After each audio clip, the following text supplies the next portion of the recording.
was already very clear when BJP started talking about Abki Baar, Paar, that this was a complete fantasy. Last time in 2019, thanks to the tragedy in Pulwama and the response in Balakot and the conversion of the election from what should have been a referendum on the economic failures of the first term of Mr. Modi, it became instead a national security election.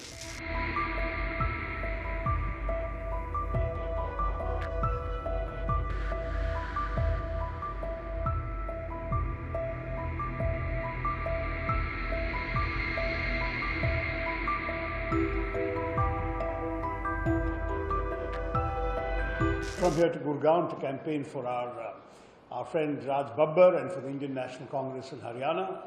I then proceed. I have programs in Patna, in Amritsar, Jalandhar, Chandigarh, Simla, Dharamsala, Kangra, etc. for the last 10 days. And having earlier travelled to Goa, to Pune, to Visakhapatnam, Hyderabad, Mumbai, I've had an opportunity to see and campaign in large parts of the country other than my own state of Kerala. And I've even been to Gujarat and addressed the press in Vadodara, given interviews and met people in Ahmedabad.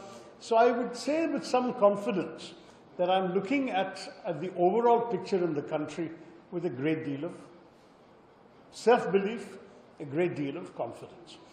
The reason for this is both in common sense and in the trends we are seeing in the country in the course of the first few phases. When I say common sense, it was already very clear when BJP started talking about Abki Baar, Paar, that this was a complete fantasy. That last time in 2019, thanks to the tragedy in Pulwama and the response in Balakot and the conversion of the election from what should have been a referendum on the economic failures of the first term of Mr. Modi, it became instead a national security election in 2019. And as a result, they maxed out in a number of states. You know that in 6 states they won every single seat. In 3 states they won all but 1 seat. In 2 states they won all but 2 seats. And the Congress was certainly given a very, very resounding defeat in 2019. Now, in all those 11 states, those results are impossible to replicate. And we're already seeing this very clearly.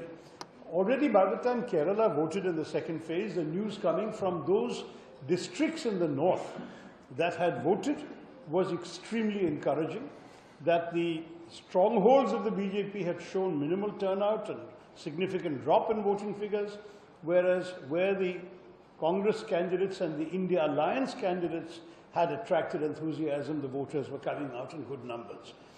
Since then, since Kerala voted on the 26th of April, 3 more weeks have gone by, 3 more phases have gone by, and what we are picking up, I must say, is a confirmation of this trend. And we can see this right across the board. Places like Rajasthan, Haryana, Madhya Pradesh, Chhattisgarh, and even Uttar Pradesh, we are definitely doing significantly better than last time. On top of that, what we're hearing out of Bihar, what we're hearing out of Bengal, what we're hearing even out of a couple of places in Gujarat is not good news for the government and the NDA.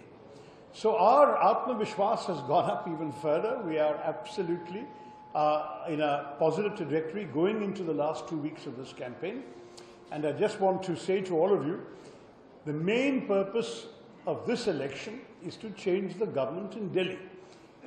Of course, in our country, every election and every constituency is a combination of national issues and local issues.